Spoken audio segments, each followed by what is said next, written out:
करते हैं first question से। भारत के नए संसद भवन का उद्घाटन कब किया गया? उत्तर होगा ऑप्शन सी वाला 28 मई को। 28 मई को भारत के नए संसद भवन का उद्घाटन किया गया है, 28 मई 2023 को। नेक्स्ट है, भारत के नए संसद भवन का उद्घाटन 28 मई को किसके द्वारा किया गया? कौन है यह? यह हमारे भारत देश के प्रधानमंत्री हैं नरेंद्र मोदी। इनके द्वारा नए संसद भवन का उद्घाटन 28 मई 2023 को किया गया। कहाँ पर किया गया है? नई दिल्ली में किया गया है। अगला देखिएगा, नए संसद भवन का वास्तुकार कौन है? यह सवाल एग्जाम में पूछा जाएगा। बताइए उत्तर क्या होगा? उत्तर होगा यहाँ पर ऑप्शन ए वाला बीमल पटेल। बीमल पटेल नए संसद भवन के वास्तुकार हैं। कुछ एक्स्ट्रा पॉइंट्स भी हम यहाँ पर कवर करेंगे। देखिए, नई संसद भवन का निर्माण टाटा प्रोजेक्ट ने किया है, जबकि इसके डिज़ाइन को अहमदाबाद की company HCP design and management private limited ने अंजाम दिया है। अगला सवाल है, नए भवन को बनाने में लगभग कितने करोड़ रुपए खर्च किए गए हैं? देखिए 1200 करोड़। कितने? 1200 करोड़ रुपए में बनकर तैयार हुआ है नया भवन हमारा। ठीक है, नया संसद भवन। यहाँ पर आप पीछे देख रहे होंगे, ये जो गोल आकार में बना हुआ है यह पुराना है। ये बना था 1921 में शुरू हो गया था इसका काम बनना, और 1927 में यह बनकर तैयार हो गया था। ये पुराना वाला संसद भवन, इसको बनने में उस समय 83 लाख इतने रुपए का ही खर्च आया था। लेकिन अब जो बनाया गया है सन 2023 में जो बनकर तैयार हुआ है, इसको बनाने में 1200 करोड़ रुपए का खर्च आया है। चलिए नेक्स्ट है, नए भवन के लोकसभा चैम्बर में कितने सदस्यों की बैठने की क्षमता है? कितने इसमें बैठ सकते हैं? देखिए 888 सदस्य इसमें बैठ सकते हैं। इतने बैठ सकते हैं, याद रखिएगा, काफ़ी ज़्यादा इंपॉर्टेंट पॉइंट। एक्स्ट्रा पॉइंट्स यहाँ पर कवर करेंगे। नए भवन के लोकसभा चैम्बर में 888 सदस्य और राज्यसभा के चैम्बर में 384 सदस्य बैठ सकते हैं। दोनों सदनों की संयुक्त बैठक होने पर लोकसभा कक्ष में कुल 1280 सदस्यों के बैठने की व्यवस्था की गई है। बहुत ज़्यादा बड़ा बनाया गया है। नई संसद भवन की आधारशिला कब रखी गई थी? कब रखी गई थी? तो उत्तर होगा ऑप्शन ए वाला 10 सितंबर 2020 को नई संसद भवन की आधारशिला रखी गई थी। याद रखिएगा, इंपॉर्टेंट है। देखिए एक्स्ट्रा पॉइंट्स, पीएम मोदी ने 10 दिसंबर 2020 को नए भवन की आधारशिला रखी थी और 3 साल से कम समय में यह बनकर तैयार हो गया। ज़्यादा समय नहीं लगा, 3 साल में ही यह बनकर तैयार हो गया था। और जो पहले बनाया गया था, जो पुराना बनाया गया था, उसको बनने में करीबन 5 साल के आसपास का समय लगा था, है ना। ये देखिए, अगर हम वर्ग मीटर की हम बात करें कि कितने एरिया को घेर रहा है, तो 64,500 वर्ग मीटर में फैली ये 4 मंजिला इमारत है, जो किस शेप में बनी है, किस आकार में? त्रिकोणीय आकार की बनी हुई है। ठीक है, यह शेप भी आप याद रखिएगा। जो पुराना है वह गोल आकार में बना है, लेकिन जो अब नया बना है यह 4 मंजिल भी है और त्रिकोणीय आकार में बना हुआ है। चलिए अगला देखिएगा, संसद भवन में कितने प्रवेश द्वार हैं? कितने मुख्य प्रवेश द्वार है इसमें? तो 3 हैं। ठीक है, 3 है। तीनों का वैसे अलग अलग नाम है। देखिए आगे गौर करते हैं। इस इमारत के 3 मुख्य द्वार हैं।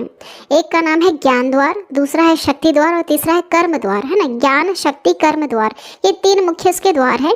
इसमें VIP सांसदों और आगंतुकों के लिए अलग अलग प्रवेश द्वार भी बनाए गए हैं। नेक्स्ट क्वेश्चन है, नई संसद में लोकसभा कक्ष की थीम क्या है? जैसे आप यहाँ पर डिज़ाइन देख रहे हैं, लोकसभा कक्ष और राज्यसभा कक्ष दोनों की थीम अलग अलग है। जो लोकसभा कक्ष थीम आपको दिख रही है यहाँ पर, अगर आप ध्यान से देखेंगे तो यह राष्ट्र पक्षी मोर के पंख की तरह आपको डिज़ाइन देखने के लिए मिलेगी। जो हमारे देश का राष्ट्र पक्षी है मोर, उसके ऊपर यह थीम रखी गई है लोकसभा कक्ष की, है ना। चलिए अगला देखिएगा, नई संसद के राज्यसभा कक्ष की थीम क्या है? राज्यसभा के कक्ष की थीम अगर आप देखें, ध्यान से अगर आप देखेंगे तो यह आपको राष्ट्रफूल कमल की तरह दिखेगा। ठीक है, दोनों आपको याद रखना है।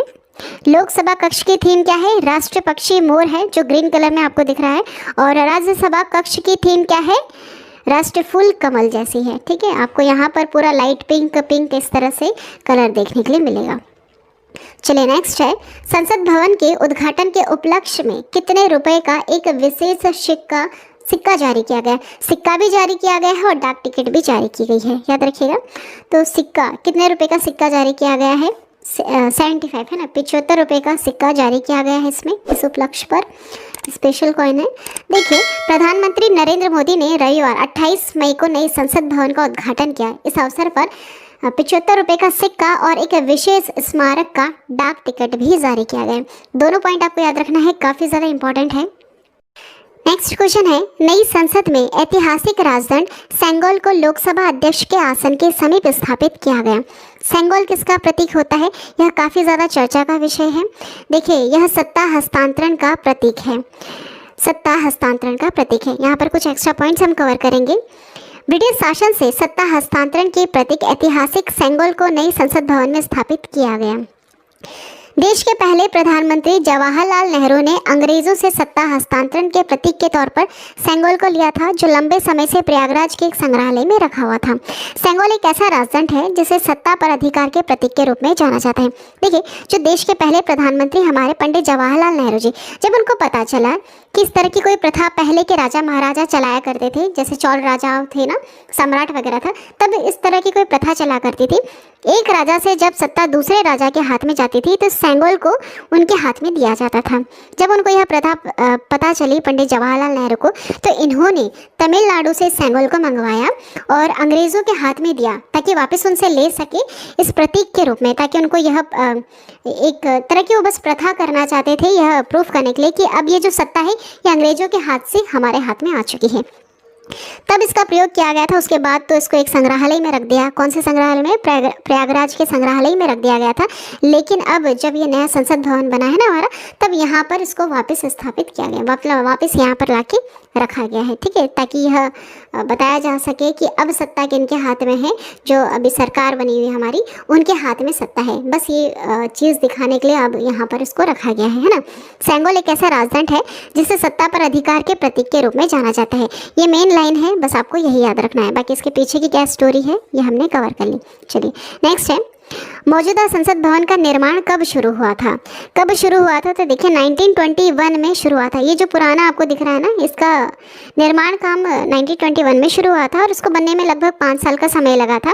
और रुपए की हम बात करें तो काफ़ी कम रुपए लगे थे, 83 लाख के आसपास लगे थे।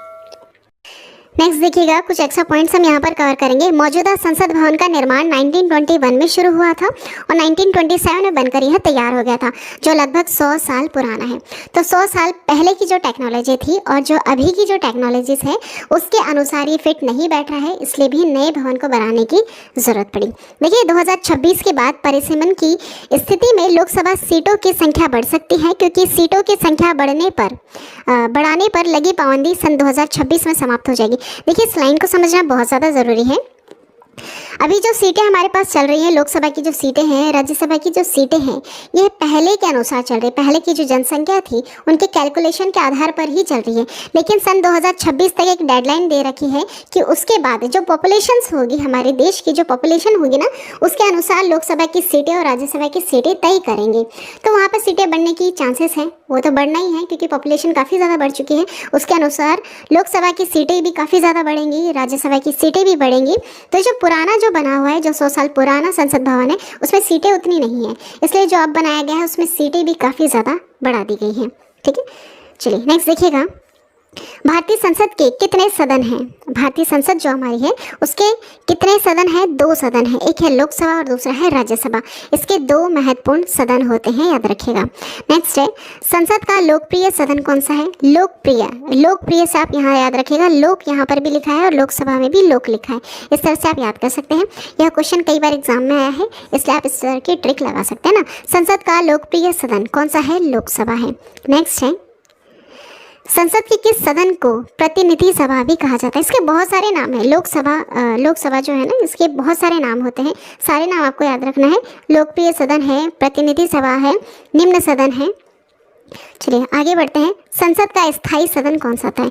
स्थायी सदन कौन सा है? राज्यसभा है, जिसे भंग नहीं किया जा सकता है, विघटित नहीं किया जा सकता है, इसलिए इसे कहते हैं स्थायी सदन। राज्यसभा को क्या कहते हैं? स्थायी सदन कहते हैं, याद रखिएगा। नेक्स्ट देखिएगा, भारतीय संसद में शामिल है। भारतीय संसद में कौन कौन शामिल होते हैं? देखिए भारतीय संसद के 3 अंग होते हैं, लोकसभा, राज्यसभा और राष्ट्रपति। 3 अंग है, लेकिन 2 सदन है। सदन कौन से हैं? लोकसभा और राज्यसभा, 2 उसके सदन होते हैं। ठीक है, चलिए नेक्स्ट है, भारतीय संविधान के किस अनुच्छेद में कहा गया है कि संघ के लिए एक संसद होगी जो राष्ट्रपति और 2 सदनों से मिलकर बनेगी? यह किस अनुच्छेद में कहा गया है? अनुच्छेद 79 में कहा गया है, याद रखिएगा। नेक्स्ट क्वेश्चन है, भारतीय संसद के कितने अंग हैं बताइए। अभी हमने कवर किया कितने अंग हैं, इसके 3 अंग हैं। कौन कौन से? लोकसभा, राज्यसभा और देश के राष्ट्रपति। नेक्स्ट देखिएगा, संसद का निम्न और उच्च सदन कौन सा है? निम्न अभी हमने देखा, निम्न होता है लोकसभा, है ना, और उच्च सदन होता है राज्यसभा। याद रखिएगा, काफ़ी ज़्यादा इंपॉर्टेंट है। कई बार ऐसे सिंगल क्वेश्चंस भी पूछे जाते हैं कि निम्न सदन किसे कहा जाता है और उच्च सदन किसे कहा जाता है।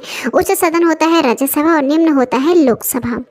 लोकसभा के और नाम अभी हमने देखे, कौन कौन सा? प्रतिनिधि सभा भी कहा जाता है और लोकप्रिय सभा भी कहा जाता है ना, लोकप्रिय सदन भी है यह। नेक्स्ट क्वेश्चन है, संसद के 2 क्षेत्रों के बीच अधिकतम कितना अंतराल दिया जा सकता है? सही उत्तर होगा यहाँ पर ऑप्शन सी वाला, 6 महीने का। ठीक है, 6 महीने का अंतराल 2 क्षेत्रों के बीच में दिया जा सकता है। अगला है, संसद के कितने सत्र होते हैं? याद रखिएगा, संसद के बजट सत्र, मानसून सत्र, शीतकालीन सत्र, ये सभी इसके सत्र हैं। ठीक है, कितने सत्र हैं? सभी हैं इसके, बजट सत्र भी है, मानसून सत्र भी है और शीतकालीन सत्र भी है। अगला है, लोकसभा व राज्यसभा की संयुक्त बैठक कब की जाती है? जब लोकसभा एवं राज्यसभा में मतभेद हो जाता है तब दोनों की संयुक्त बैठक की जाती है। अगला है, स्वतंत्र भारत के संसदीय इतिहास में अभी तक कितनी बार संयुक्त बैठक या संयुक्त अधिवेशन बुलाया गया है? कितनी बार? तो ऐसा 3 बार ही हुआ है कि संयुक्त बैठक इनकी बुलाई जा सके। ठीक है, नेक्स्ट है, संसद के दोनों सदनों के संयुक्त अधिवेशन की अध्यक्षता कौन करता है? अगर बुलाया जाता है इस तरह से दोनों को एक साथ, तो इसकी अध्यक्षता कौन करते हैं? लोकसभा के अध्यक्ष इसकी अध्यक्षता करते हैं। अगला सवाल है, भारत के संचित निधि से धन निर्गम पर किसका नियंत्रण होता है? हमारी जो देश की संसद है उसका नियंत्रण होता है भारत की संचित निधि से धन निर्गम का। ठीक है, चलिए अगला सवाल देखिएगा जो आप सभी लोगों के लिए है, जिसका उत्तर अभी आपको कमेंट करना है। क्वेश्चन है, निम्नलिखित में से कौन सी एक सबसे बड़ी संसदीय समिति है? इसमें से कौन सी है आपको कमेंट करके बताना है। चलिए आज की वीडियो में इतना ही। जो नया भारतीय संसद बना है उसके बारे में हमने सारे क्वेश्चंस कवर कर लिए जो काफ़ी ज़्यादा इंपॉर्टेंट है और 100% क्वेश्चन यहाँ से पूछे जाएंगे। वीडियो अगर पसंद आई है तो चैनल को भी सब्सक्राइब करना, बेल नोटिफिकेशन आइकन पे ऑल प्रेस ज़रूर कर देना। Thank you.